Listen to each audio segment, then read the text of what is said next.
Hello students, how are you all. I hope कि आप सब मस्त होंगे, घर पर ही स्वस्थ और अच्छी पढ़ाई कर रहे होंगे, रेगुलरली मेहनत करते होंगे। ओके, तो जैसे कि आप लोग जान रहे हो, प्रीवियस लेक्चर के अंदर हम लोग ने कुछ डेफिनेशंस को पढ़ना शुरू किया था। ओके, और आज के इस लेक्चर में मैं उन्हीं डेफिनेशन में आगे बढ़ाऊंगा और हम लोग आगे बढ़ेंगे। हमने टोटल 6 डेफिनेशंस हमें जो पढ़ने थे, उनमें से 3 डेफिनेशंस को हम लोग ने प्रीवियस लेक्चर में कंप्लीट कर लिए थे। अभी आज हम और 3 डेफिनेशन एंड यही वीडियो लेक्चर में हम एक छोटा सा एक टॉपिक ले लेंगे, that is wave nature of electromagnetic radiation. उसके वेव नेचर के बारे में भी पढ़ाई करना शुरू कर लेंगे। ओके, तो जरा यहाँ पर बच्चों ध्यान देना। चलिए तो फिर शुरू करते हैं। तो नेक्स्ट जो टर्म्स थे हमारे, ठीक है, वो कौन से थे और क्या थे। अब हमें 3 और डेफिनेशंस पढ़ने हैं, तो जरा ध्यान देना। पहला डेफिनेशन दैट इज आइसोस्टर्स। ठीक है, हमने अगर कल की बात करें तो कल के लेक्चर में हमने आइसोटॉप्स, आइसोबार एंड आइसोटोन्स पढ़ लिया था।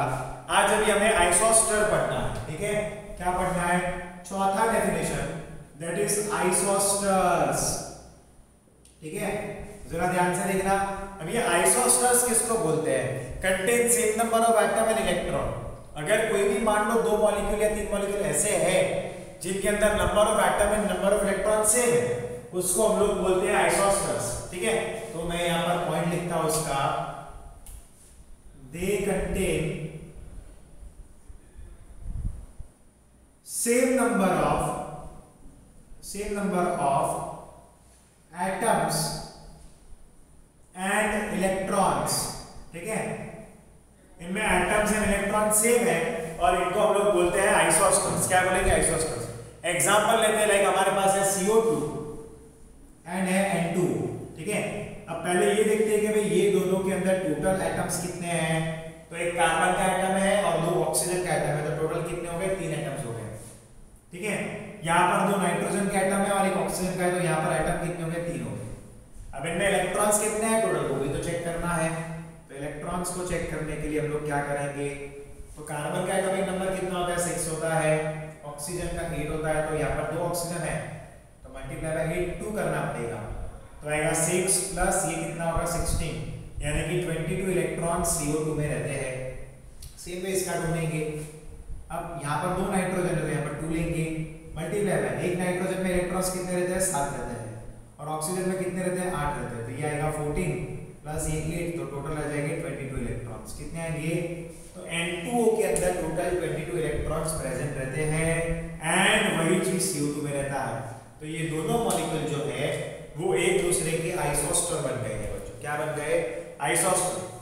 इसके बाद एक और डेफिनेशन है, that is number 4, that is isodiaphers. Number 5, definition number 5, that is isodiaphers. अब ये क्या होता है? ये तो कुछ नाम नए है, टेक्स्ट बुक में मेंशन नहीं किया है, कोई बात नहीं, हो जाएगा क्लियर। यहाँ पर ध्यान दो लेक्चर में। ठीक है, हैविंग सेम आइसोटोपिक मास। ठीक है, जिनमें भी, जरा ध्यान से देखना, having, they have same isotopic mass, यानी कि क्या होगा उसका मतलब?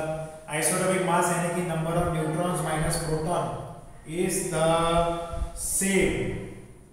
ठीक है, ये जो यहाँ पर कैलकुलेशन है वो सेम होगा। अब देखो कैसे लेते हैं, एग्जांपल लेते हैं, like we are having 238 uranium 92।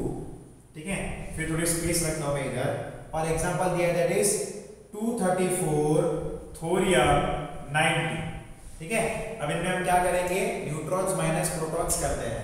चलिए, न्यूट्रॉन्स कितने होंगे पहले तो ये देखना पड़ेगा। तो न्यूट्रॉन्स को कैलकुलेट करने के लिए आपको 238 माइनस 92 करना पड़ेगा, तो आपको टोटल नंबर ऑफ न्यूट्रॉन्स मिल जाएंगे। तो इनमें न्यूट्रॉन्स रहते हैं 146 न्यूट्रॉन्स है। ठीक है, सामने जरा ध्यान से देखना। अब एक काम n माइनस p करना है, प्रोटॉन कितने रहते हैं? तो प्रोटॉन रहते हैं 92। ठीक है, अब जरा ध्यान से देखना यहाँ पर, तो 146 माइनस 92 करते हैं तो इसका टोटल कितना आता है? तो इसका नेट वैल्यू आएगा 54। तो ये जो सॉल्यूशन है ना, n माइनस p की value that is 54 for this, अब सेम में इसके लिए भी गिनेंगे, पहले न्यूट्रॉन्स गिनेंगे। न्यूट्रॉन्स कैसे गिनते हैं? Atomic mass minus atomic number, तो उससे हमें नंबर ऑफ न्यूट्रॉन्स मिल जाते हैं। एटॉमिक मास कितना है? तो वो है 234 माइनस एटॉमिक नंबर कितना है? 90 है, तो टोटल कितना आएगा? खुद से सोचिए, what will be the total here? तो टोटल इधर आता है 144 के बराबर, ठीक है। ये न्यूट्रॉन्स मिल गए। अब आइसो डायफर किसको बोलेंगे? जिसका n माइनस p का वैल्यू सेम है। तो n की वैल्यू कितनी है? तो 144 है, माइनस p यानी कि प्रोटॉन्स कितने हैं एटॉमिक नंबर के बराबर, 90 माइनस किया कितना रहेगा? 54 बराबर बचा है। यानी कि ये दोनों एलिमेंट्स जो है इनका n माइनस p का वैल्यू जो है वो सेम आ रहा है। तो ये दोनों एलिमेंट एक दूसरे के आइसो डायफर्स हो गए हैं। क्या हो गए? ये एक दूसरे के आइसो डायफर्स बन गए हैं, ठीक है। जरा ध्यान से देखना, एक और लास्ट डेफिनेशन हमें करनी है, ठीक है। we'll do the last definition, that is definition number 6, उसको हम लोग बोलते हैं आइसो इलेक्ट्रॉनिक स्पीशीज, ठीक है। जरा ध्यान देना बच्चों, आइसो इलेक्ट्रॉनिक स्पीशीज, ठीक है। आइसो इलेक्ट्रॉनिक स्पीशीज बोलते हैं। जरा ध्यान से देखना, इसके लिए एक मिनट, आइसो इलेक्ट्रॉनिक स्पीशीज इस तरह से लिखेंगे, ठीक है। अब ये जो आइसो इलेक्ट्रॉनिक स्पीशीज है उसके बारे में जरा देखेंगे, ध्यान देना, ठीक है। अब ये किनको बोलेंगे? जितने भी आयन्स ऐसे हैं जिनके नंबर ऑफ इलेक्ट्रॉन सेम है, उन सारे आयन्स को हम लोग आइसो इलेक्ट्रॉनिक स्पीशीज बोलेंगे, ठीक है। The ions having same number of electrons are called isoelectronic species. कैसे?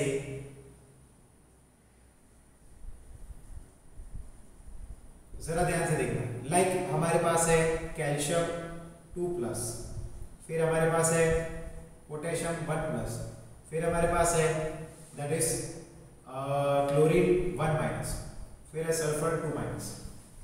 अब यहां पर अगर आप देखोगे तो ये 4 आयन की सीरीज हमें दी हुई है। अब इनके नंबर ऑफ इलेक्ट्रॉन गिनेंगे। तो पहली बात तो कोई भी अगर हमारे पास न्यूट्रल एटम है तो उसके अंदर इलेक्ट्रॉन्स कितने होंगे? जितना उनका एटॉमिक नंबर होगा उतना ही उसके इलेक्ट्रॉन्स रहेंगे, ठीक है। तो लाइक इसका एटॉमिक नंबर कितना है? तो 20 रहता है, पर क्योंकि यहाँ पर +2 हुआ है यानी कि उसने 2 इलेक्ट्रॉन को लूज किया होगा, यहाँ पर हम -2 करेंगे तो कितने आएंगे? 18 इलेक्ट्रॉन्स। सेम वे यहाँ पर पोटेशियम में कितने इलेक्ट्रॉन रहते हैं? 20 +1 है यानी कि इलेक्ट्रॉन गया होगा। अगर कोई भी आयन का चार्ज पॉजिटिव है यानी कि उसने इलेक्ट्रॉन को लूज किया होगा, और अगर कोई भी आयन का चार्ज नेगेटिव है यानी कि उसने उतने इलेक्ट्रॉन्स को गेन किया होगा, ठीक है। यहाँ पर ये +1 है तो एक इलेक्ट्रॉन गया है तो माइनस बच जाएंगे कितने? ओह सॉरी 19 एटॉमिक नंबर होता है, एक इलेक्ट्रॉन गया है तो 18 इलेक्ट्रॉन्स रह जाएंगे, ठीक है। यहाँ पर कितने हैं? 17 इलेक्ट्रॉन्स है, -1 चार्ज है उसके ऊपर यानी कि एक इलेक्ट्रॉन को गेन किया है तो टोटल 18 इलेक्ट्रॉन्स रह जाएंगे। सेम में यहाँ पर क्या आएगा? सल्फर में 16 इलेक्ट्रॉन्स है, -2 यानी कि 2 इलेक्ट्रॉन को गेन करके 18 इलेक्ट्रॉन्स। तो ये चारों 4 आयन्स में नंबर ऑफ इलेक्ट्रॉन सेम है, तो ये एक दूसरे के आइसो इलेक्ट्रॉनिक स्पीशीज क्या हो गए? ये एक दूसरे के आइसो इलेक्ट्रॉनिक स्पीशीज हो गए। हम और भी एग्जांपल देख सकते हैं, लाइक F-, फिर ले सकते हैं Na+, फिर आ सकता है Mg2+, एंड फिर आ सकता है O2-, ठीक है। ये एक और एग्जांपल है, ये एग्जांपल नंबर 1 बन गया पूरा सीरीज, और ये वाला जो सीरीज है वो हमारे लिए बन जाएगा एग्जांपल नंबर 2, ठीक है। गिनेंगे, यहाँ पर इसका एटॉमिक नंबर 9 रहता है, -1 चार्ज यानी कि इलेक्ट्रॉन को गेन करके 10 इलेक्ट्रॉन्स बन गए होंगे। यहाँ पर सोडियम का इलेक्ट्रॉन्स होते हैं 11, बट +1 है यानी कि इलेक्ट्रॉन को उसने लूज करके 10 इलेक्ट्रॉन्स रहे। सेम वे मैग्नीशियम की बात है, +12 इलेक्ट्रॉन्स है, पर +2 यानी कि 2 इलेक्ट्रॉन को लूज करके 10 इलेक्ट्रॉन रहे। ऑक्सीजन के कितने रहते हैं? 8 इलेक्ट्रॉन्स, -2 चार्ज है यानी कि उसने 2 इलेक्ट्रॉन को गेन किया होगा, और 2 इलेक्ट्रॉन को गेन करके टोटल इलेक्ट्रॉन्स 10 हो गए। तो ये भी सीरीज जो है वो भी एक आइसो इलेक्ट्रॉनिक स्पीशीज का एग्जांपल है। ये भी किसका एग्जांपल है? It is also the example of the iso electronic species, ठीक है।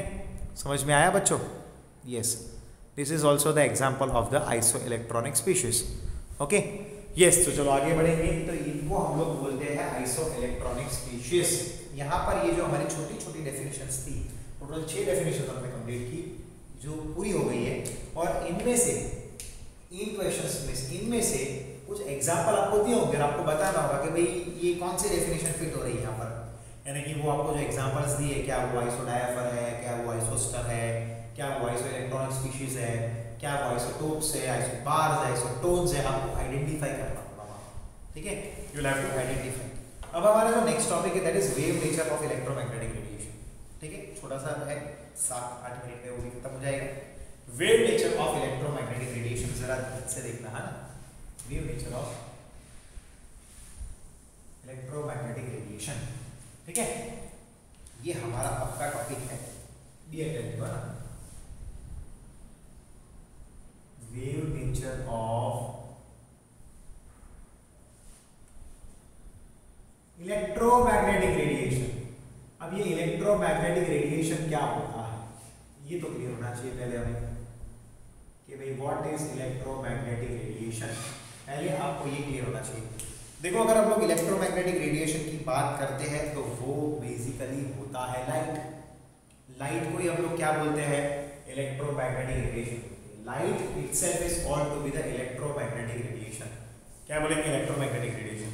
अब देखो वहां पर हम लोग एक ग्राफ बनाएंगे, लाइट को जब भी हम लोग, देखना जरा ध्यान से, कोई भी पार्टिकल अगर है लाइक इलेक्ट्रॉन की बात करते हैं, ठीक है, या फिर लाइट को अब हम लोग मान लो कि भाई कोई भी इलेक्ट्रिकल फील्ड में या मैग्नेटिक फील्ड में रखते हैं तो क्या होगा, उनमें कोई ना कोई उनके कंपोनेंट्स का डायरेक्शन बदलेगा। कैसे, जरा ध्यान से देखना, लाइक मैंने यहाँ पर एक ग्राफ बनाया है, ये है ग्राफ, ठीक है, तो ग्राफ के लिए जरा ध्यान से देखना। अब जब भी उसको हम लोग मैग्नेटिक फील्ड में रखेंगे तो उसमें किस तरह से क्या होगा, पहले हम लोग इलेक्ट्रिकल फील्ड की बात करते हैं। अगर हमने उसको मान लो कि भाई इलेक्ट्रिकल फील्ड में रखा तो क्या होगा, तो उसका इस तरह से प्रोपगेशन होगा, समझे कि नहीं। ये किसके लिए है, तो ये इलेक्ट्रिकल फील्ड कंपोनेंट, ठीक है, क्या है ये, इलेक्ट्रिक फील्ड कंपोनेंट है, ठीक है। इलेक्ट्रिक फील्ड में रखने पर इस तरह से वो क्या होगा, आगे बढ़ेगा। लेकिन मैग्नेटिक फील्ड कंपोनेंट क्या होगा इसका, तो इस तरह से होगा, जरा ध्यान से देखना, लाइक हमारे पास x y and z axis है, एक मिनट रुक जाओ,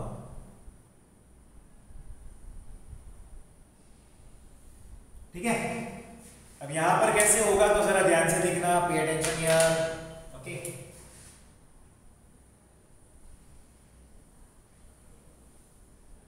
ओके, क्लियर हो गया, ये थोड़ा सा नीचे हो गया, ये ऊपर से जाना चाहिए, पर कोई बात नहीं, आप समझ गए होंगे।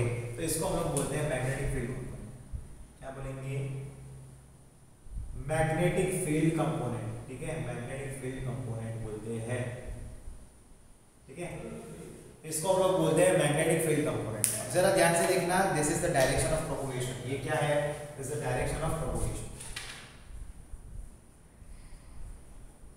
डायरेक्शन ऑफ प्रोपगेशन, ठीक है। हम लोग जब भी कोई भी, यानी कि अगर हमने इलेक्ट्रिकल फील्ड, कोई भी हमारे पास इलेक्ट्रोमैग्नेटिक रेडिएशन, उसको हमने इलेक्ट्रिकल फील्ड में रखा तो वो इस तरह से फ्लो होगा, ठीक है। लेकिन अगर मैग्नेटिक फील्ड में रखते हैं तो वो इस तरह से आगे प्रोपगेट होता है, ठीक है ना। बेसिकली हम ये दोनों चीज़ को नोटिस करेंगे तो हमें ये पता मिलेगा कि ये दोनों ही फील्ड में, इलेक्ट्रिकल फील्ड हो या मैग्नेटिक फील्ड हो, वो वेव्स के फॉर्म में आगे बढ़ रहा है, ठीक है। यहाँ पर इलेक्ट्रोमैग्नेटिक रेडिएशन जो है वो ऐसा प्रूव कर रहा है अपने आप को कि वो एक इलेक्ट्रोमैग्नेटिक रेडिएशन है। अब देखो बेसिकली होता क्या है, जब भी इलेक्ट्रॉन मोशन करता है, ठीक है, इलेक्ट्रॉन, यस, अब क्या होगा, इलेक्ट्रॉन अगर है कोई भी, ठीक है, अब इलेक्ट्रॉन जो होता है वो कैसे, वो मोशन क्रिएट करता है, वेव, ठीक है। वेव क्या करता है, उसमें मोशन प्रोड्यूस करता है, जरा ध्यान से देखना, वो तो गोल गोल घूम रहा है, ठीक है कि नहीं।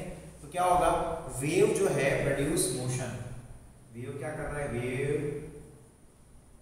प्रोड्यूस मोशन, इस वेव की वजह से क्या होगा, मोशन प्रोड्यूस होगा। अब यहाँ पर जरा ध्यान से देखना कि हम लोग को ये बात तो पता है कि भाई लाइट का जो स्पीड है वो 3 × 10⁸ मीटर पर सेकेंड है वैक्यूम के अंदर, ये तो है, फिक्स है।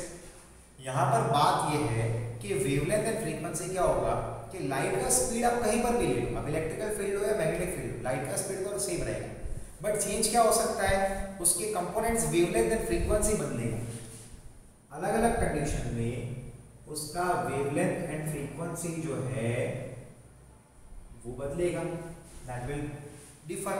अब वेवलेंथ को हम लोग किससे रिप्रेजेंट करते हैं? तो हम लोग लैम्बडा से रिप्रेजेंट करते हैं, फ्रीक्वेंसी को न्यू से। ये v जो है यू कव कर दोगे, उसको न्यू बोलते हो, न्यू बोलोगे, ठीक है। ये दोनों क्या रहेगा? तो ये डिफरेंट रहेगा। क्या रहेगा? वो डिफरेंट रहेगा। पर यहाँ पर वेलोसिटी जो है लाइट की, speed does not change. Condition बदलने पर स्पीड डज नॉट चेंज, इसकी स्पीड चेंज नहीं होती है, ठीक है कि नहीं? लाइट की स्पीड सेम रहती है। हाँ, अलग अलग कंडीशन में क्या होगा, आपको उसका वेवलेंथ है, उसका फ्रीक्वेंसी है, वो बदलेगा, दैट विल चेंज। पर उसका जो स्पीड है वो तो उतना का उतना रहेगा। यानी कि यहाँ से हमें एक बात मिल रही है, याद रखना कि भाई c जो है speed, that is equal to nu into lambda, ठीक है, that is nu into lambda. अब यहाँ पर ध्यान रख देना कि भाई न्यू क्या बनेगा? That is c upon lambda, ठीक है, that is c upon lambda. इसका मतलब तो ये होता है कि अब एनर्जी जो है बच्चों, that is directly proportional. Energy जो रहता है that is directly proportional to the frequency. Energy किस पे डिपेंड है? फ्रीक्वेंसी पे। अब देखो हमने क्या किया, इक्वल टू की साइन लाने के लिए यहाँ पर h यानी कि प्लैंक्स कांस्टेंट लगाया, where h is equal to Planck's constant, ठीक है। अब देखो मैंने आगे आपको पढ़ाया था ना, E equal to hc by lambda, वो कहाँ से आया? तो वो यहाँ से डिराइव किया, ठीक है। अब यहाँ पर क्या बन जाएगा? E इक्वल टू, आपको न्यू की वैल्यू पता है, यानी c बाय लैम्बडा, तो hc बाय लैम्बडा ये हमारा इक्वेशन आ गया for the energy of one wave. अगर आपको कोई भी वेव अगर है, इलेक्ट्रोमैग्नेटिक रेडिएशन है, उसकी एनर्जी को फाइंड करना है तो आप इस तरह से फाइंड कर सकते हो। You can find by this way, is it okay? By this way you can find the energy of it. आप इस तरह से उसकी एनर्जी को फाइंड कर सकते हो। चलो एक बार मैं वापस समझाता हूँ। हमने क्या किया, यहाँ पर तीन एक्सिस पे, X axis, Y axis and Z axis, हमने बता रहे हैं दैट इज इलेक्ट्रिकल फील्ड में एंड मैग्नेटिक फील्ड में इलेक्ट्रोमैग्नेटिक रेडिएशन प्रोपोगेट कैसे करते हैं। अगर हमने उसको इलेक्ट्रिकल फील्ड में रखा तो प्रोपोगेट इस तरह से होता है, ठीक है, यानी कि वर्टिकली होगा, ठीक है। और मैग्नेटिक फील्ड, याद रखना ये दोनों एक दूसरे के परपेंडिकुलरली प्रोपोगेट होते हैं। Magnetic field component and electrical field component में वो परपेंडिकुलरली होते हैं, यानी कि मैग्नेटिक फील्ड यू होगा ना, ठीक है, इलेक्ट्रिकल फील्ड यू होगा ना, सॉरी, तो मैग्नेटिक फील्ड यू होता है, समझे कि नहीं? तो ये दोनों क्या है, एक दूसरे के परपेंडिकुलरली फ्लो हो रहे हैं। क्या हो रहा है? परपेंडिकुलर, एक यूं हो रहा है और एक यूं हो रहा है, यानी कि ये क्या है, magnetic field component and electrical field component एक दूसरे के परपेंडिकुलर होते हैं, ठीक है। अब अगर यहाँ पर अगर हम बात करें तो लाइट की जो स्पीड है, चाहे कोई भी कंडीशन हो, वो तो फिक्स रहती है, कांस्टेंट रहती है, जो कभी बदलती नहीं है। इट नेवर एवर चेंजेस, ये कभी बदलता नहीं है बच्चों, इट नेवर एवर चेंजेस। अब एक बात यहाँ पर ये होता है कि इलेक्ट्रॉन जब भी वेव के फॉर्म में मूव करता है, ठीक है, ठीक है, मोशन। अब एक बात मैं आपको बता रहा हूं कि जब भी कोई भी इलेक्ट्रॉन है, जब वो मोशन में आता है तब वो वेव्स प्रोड्यूस करता है। इलेक्ट्रॉन क्या करता है? वेव्स प्रोड्यूस करता है। इसलिए इलेक्ट्रॉन को क्या माना गया है कि आगे आप लोग कुछ पढ़ोगे कि इलेक्ट्रॉन का भी कोई एक और नेचर होता है। अब देखो यहाँ पर जो स्पीड है, speed of the light is equal to nu lambda, ठीक है। अब न्यू को या न्यू को सब्जेक्ट बना दो, nu is equal to c by lambda आएगा। अब यहाँ पर क्या होता है, वेवलेंथ एंड फ्रीक्वेंसी जो है वो अलग अलग कंडीशन में डिफर करेंगे, यानी कि बदलेंगे, that will be different, okay. तो स्पीड लेकिन बदलेगी नहीं, स्पीड डज नॉट चेंज। अब क्या होगा, यहाँ पर E is directly proportional to nu आ गया, बट हमें अगर प्रोपोर्शनलिटी की साइन को निकालना है तो हमें कोई ना कोई कांस्टेंट वहां पर लगाना पड़ेगा। तो यहाँ पर हमने लगाया है दैट इज प्लैंक्स कांस्टेंट, तो E equal to h nu हुआ। यहाँ पर न्यू की वैल्यू क्या है, ये वाली वैल्यू को रिप्लेस करेंगे तो हमें एनर्जी का फॉर्मूला मिल जाएगा। और यही एनर्जी के फॉर्मूला को अलग अलग जगह पर हम लोग यूज करते हैं बच्चों, जो आगे हमें काम आने वाला है, इज इट ओके, जिसको हम लोग अलग अलग जगह पर यूज करते हैं। इधर तक सबको समझ में आया? आई होप के सबको समझ में आया होगा। अभी हम लोग आगे जाते हैं नेक्स्ट एक पॉइंट पे, जरा ध्यान से देखना, और फिर ये वाले टॉपिक को खत्म करेंगे, ठीक है। मैं इसको रब कर रहा हूँ, आप इसका स्क्रीनशॉट ले लो और फिर आप बाद में नोट्स बना देना, ठीक है। जल्दी जल्दी से इसका लिख लो, चलो, आई मीन स्क्रीनशॉट ले लो। मैं 5 काउंट करता हूँ, 1 2 3 4 एंड 5 स्क्रीनशॉट करता हूँ। चलो, अब मुझे एक डायग्राम बनाकर समझाना है आपको, पूरा स्पेक्ट्रम वाला टॉपिक जो है वो मुझे आपको समझाना है, ठीक है।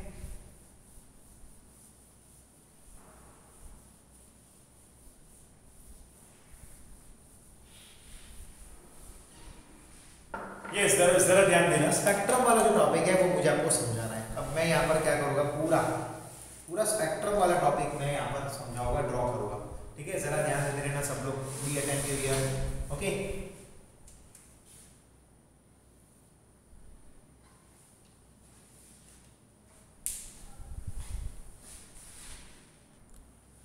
ओके बच्चों, तो मैंने यहाँ पर क्या किया, ऑलरेडी ये पूरा जो स्पेक्ट्रम का डायग्राम है वो पहले बना दिया। अब मैंने वैसे तो आउटर एक ओवरव्यू बनाया है, बट हम लोग अब उसको एक एक छोटी छोटी माइन्यूट डिटेल्स लिखकर समझेंगे कि क्या होता है यहाँ पर। तो अगर आप ध्यान से देखोगे तो यहाँ पर इस पार्ट में मैंने जो स्केलिंग किया है वो वेवलेंथ किया है। यहाँ पर क्या लिया हुआ है, I have taken the wavelength, तो मैं लिख देता हूँ इधर वेवलेंथ, ठीक है। और इस डायरेक्शन में हम जब जा रहे हैं तो उसको हम लोग क्या बोलते हैं, फ्रीक्वेंसी लिया है मैंने, फ्रीक्वेंसी लिया। अब जरा ध्यान से देखना कि यहाँ पर इस डायरेक्शन में जब मैं जा रहा हूँ तो फ्रीक्वेंसी वैल्यू की वैल्यू में क्या चेंज आ रहा है, तो वो 10⁻⁴ था, 10⁻² बना, 10⁻⁴ बना, 10⁻8 बना, 10⁻18 बना, 10⁻26 बना। यानी कि इस डायरेक्शन में जाने पर इस स्केलिंग में क्या हो रहा है, तो वेवलेंथ यानी कि वहां पर फ्रीक्वेंसी बढ़ रही है, बट वेवलेंथ क्या हो रहा है, डिक्रीज हो रहा है। वेवलेंथ क्या हो रहा है, तो it is decreasing, is it okay. यानी कि यहाँ पर एक बात आपको क्लियर होगी कि अगर आप लोग वेवलेंथ को घटाओगे तो फ्रीक्वेंसी क्या होगा, बढ़ेगा, समझे कि नहीं। और अगर आप मान लो कि भाई वेवलेंथ को बढ़ा रहे हो तो फ्रीक्वेंसी क्या होगा, घटेगा, ठीक है, ये बात क्लियर है। यानी कि अगर हम स्केल को स्टडी करें तो हमें ये पता चलता है कि भाई फ्रीक्वेंसी को घटाने पर वेवलेंथ बढ़ता है और वेवलेंथ को घटाने पर फ्रीक्वेंसी बढ़ता है, ठीक है कि नहीं। क्या होता है, वहां पर फ्रीक्वेंसी इंक्रीज हो रहा है, ओके। अब हम लोग एक एक जगह पर माइन्यूट स्केल्स पर बनाकर देखेंगे कहां पर क्या होता है। देखो सबसे पहले 10⁻20 तक की अगर हम बात करें, ठीक है, यहां तक, तो यहां तक में क्या आता है, तो यहां पर गामा रेज आते हैं। इस वेवलेंथ की रेंज में गामा रेज आते हैं जो क्या काम करते हैं, टू किल कैंसर। मैं ये भी इसका यूजेस जो है वो भी लिखता जाता हूं ताकि आपको क्लियर हो। हालांकि ये सारी डिटेल्स टेक्स्ट बुक में नहीं दी है, पर हम लोग पढ़ेंगे। यहाँ पर गामा रेज किनको दिए जाते हैं, जिनको कैंसर की जो ट्यूमर रहती है वो सेल्स को पिघालने के लिए, वो सेल्स को मारने के लिए गामा रेज दिए जाते हैं, टू किल कैंसर सेल्स, ये उसका यूज है बच्चों, ठीक है। फिर उसके बाद क्या आता है, तो वो एक्सरेज आता है। तो एक्सरे के बारे में तो आपको ऑलरेडी पता ही है, ठीक है कि नहीं। एक्सरे के बारे में तो आपको ऑलरेडी पता ही होगा, याद होगा। क्या करते हैं, हड्डी पसली टूटती है या फिर हाथ पैर टूटते हैं या फिर हाथ पैर मानो नहीं भी टूटे और गिर गए हैं तो चेक करते हैं ना एक्सरे से कि भी कहीं कुछ क्रैक हुआ है कि नहीं, ओके। यानी कि एक्सरे का यूज तो आपको पता ही है। उसके बाद क्या आता है, तो वो यूवी रेज आती है। हाँ, ये बहुत काम के हैं। कोरोना के टाइम पर ये अभी आपको इसकी कीमत और अहमियत पता चली होगी कि यूवी रेज का काम क्या होता है। तो UV rays to kill microscopic जो जर्म्स रहते हैं उनको मारने के लिए होता है पानी के अंदर, ठीक है। मैं लिखता हूं इसके बारे में इधर, टू किल माइक्रोस्कोपिक माइक्रोब्स लिख देते हैं। फिर टू प्यूरिफाई, पानी को प्यूरिफाई करने के लिए आपके घर पे जो आरओ होगा उसके अंदर यूवी आरओ बोलते हैं, तो उसके अंदर वो पानी में यूवी भी पास कर दे ताकि पानी के अंदर जो जर्म्स है वो मर जाए, कील हो जाए, ठीक है। इसको जो अपने कुछ इंजेक्शन आते हैं या फिर ऑपरेशन करने के बाद जो मतलब कि ऑपरेशन के टाइम पे जो सीजर्स वगैरह यूज हुई होती है और जो भी चीज़ें यूज हुई होती है, सर्जिकल इंस्ट्रूमेंट्स जो रहते हैं उनको भी क्लीन करने के लिए, स्टरलाइज करने के लिए क्या होता है, सर्जिकल इंस्ट्रूमेंट्स को क्लीन करने के लिए, ये आप समझ सकते हो। उसके बाद यहाँ पर ये जो बैंड दिख रहा है आपको, ये अपना रेनबो वाला है, ये प्योर रेनबो वाला है। आप अगर यहाँ पर देखोगे तो वेवलेंथ क्या हो रहा है, लैम्बडा तो घट रहा है, ठीक है, बट फ्रीक्वेंसी क्या होगा, बढ़ेगा, फ्रीक्वेंसी बढ़ रही है। अब एक बात आप याद रखना, आप जब भी कोई भी चीज़ को जलाते तब आपको वो जब जल रहा होता है वो चीज़, तो आपको कलर कैसे दिखेगा, पहले रेड कलर का ही दिखेगा, ठीक है कि नहीं। जब आप जलाते जा रहे हैं फिर धीरे धीरे आप उसको और हीट करोगे तो ऑरेंज कलर का फ्लेम बनेगा उसका, मतलब वो जो चीज़ जल रही है वो ऑरेंज कलर का बनेगा, फिर येलो बनेगा, ऐसे करते करते करते वो वायलेट कलर का बनेगा। जब भी वो वायलेट कलर का होता है ना तो उसका टेम्परेचर बहुत हाई रहता है, ठीक है। वहाँ पर क्या रहता है, फ्रीक्वेंसी वहाँ पर हाई हो जाती है। अब वही चीज़ को आप ठंडा करोगे तो आपने कोयलों को देखा होगा, जब वो ठंडे होते हैं तब वो रेडिश कलर के हो जाते हैं, यानी कि तब उनमें क्या होगा, तब उनका जो वेवलेंथ है वो हाई होता है बट उनकी फ्रीक्वेंसी लो रहती है और उनका टेम्परेचर भी लो हो जाएगा, ठीक है। तो ये यहाँ पर हमारे ये कलर इस तरह से होता है। नॉर्मली लोग क्या मानते हैं, लाल कलर गर्म की निशानी है, ऐसा नहीं होता।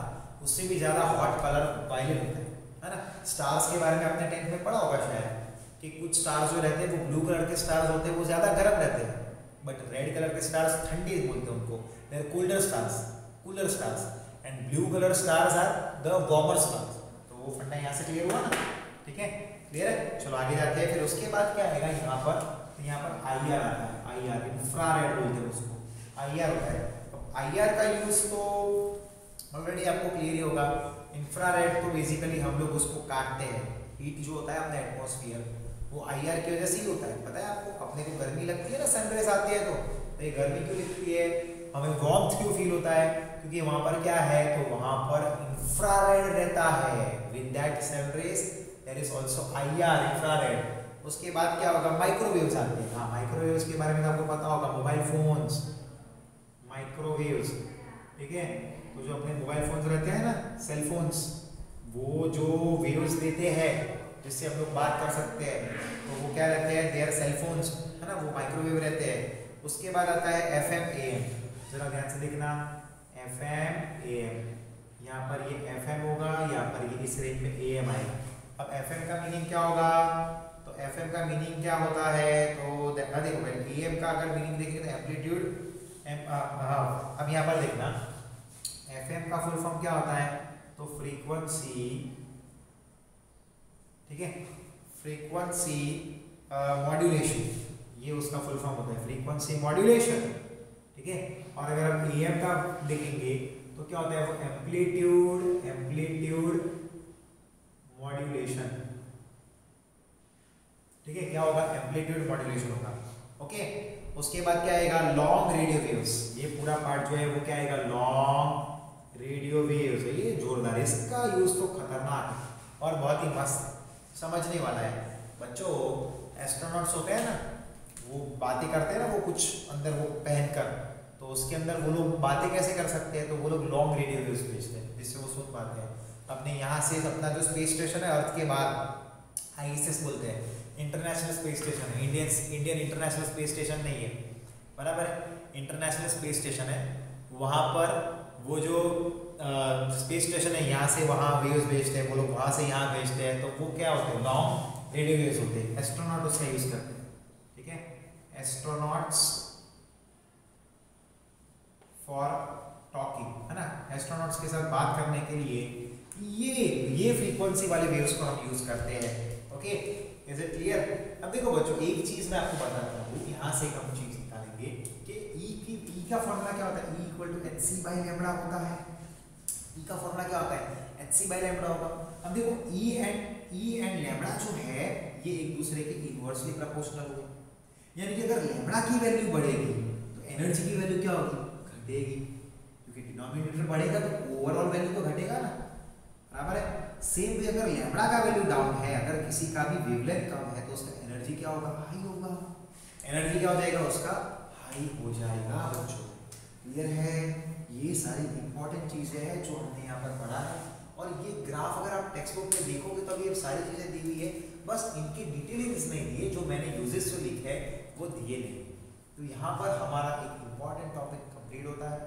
अब हम लोग नेक्स्ट लेक्चर में मिलेंगे। टिल देन आप इसका स्क्रीनशॉट लो, ये पूरा लिखो, इनकी सारी डिटेल्स लिखो जो मैंने लिखवाई, और खास करके ये बात को ध्यान रखना कि अगर आप वेवलेंथ को बढ़ाते हो तो एनर्जी घटेगा, और अगर आप एनर्जी को बढ़ाना है आपको वेवलेंथ को घटाना पड़ेगा। वेवलेंथ घटा, एनर्जी बढ़ा, वेवलेंथ बढ़ा, एनर्जी घटा।